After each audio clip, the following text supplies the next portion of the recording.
السلام علیکم ورحمۃ اللہ وبرکاتہ. وعلیکم السلام ورحمۃ وعلیکم اللہ السلام ورحمۃ وبرکاتہ. اللہ وبرکاتہ. الحمدللہ یہ ہم نے پچھلے کلاس میں تختی نمبر 8 حروف مدہ کے بارے میں بڑی تفصیل کے ساتھ بتا چکے ہیں. حروف مدہ کے وقف کے بارے میں اور حروف مدہ کب مدہ ہوں گے اس کے بارے میں بھی، اور حروف مدہ کا وقت کیا ہے اور حروف مدہ کا جوڑ رواں کیا ہے، یہ پچھلے کلاسوں میں ہم سب کچھ بتا چکے ہیں.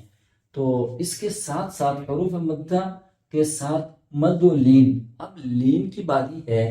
لین قرآن مجید میں مکمل لین دو ہیں، ایک واو لین ہے، ایک یا لین ہے.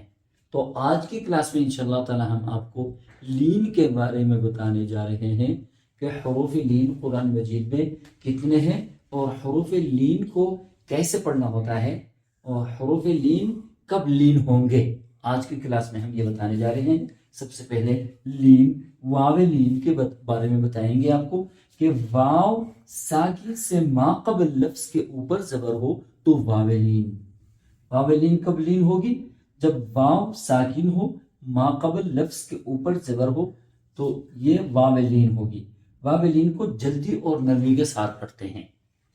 اسی طریقے سے اگلا جو لین ہے وہ ہے یا لین. یا ساکن سے ما قبل لفظ کے اوپر زبر ہو تو یہ یا لین ہوگی.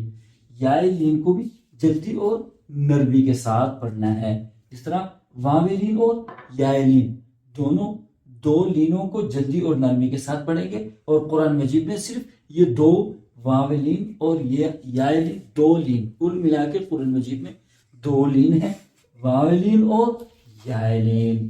اب ان دونوں کو ہم نے سمجھنا ہے کہ واو لین کب لین ہوتے ہیں اور لین قرآن مجید میں کتنے ہیں. آج کی کلاس میں یہ سب آپ کو بتا چکے ہیں. تو آئندہ کے لیے انشاءاللہ اگلے کلاس میں آپ سے ملاقات ہوگی. تب تک کے لیے اپنے میزبان قاری یوسف علی خان کو اجازت دیجیے.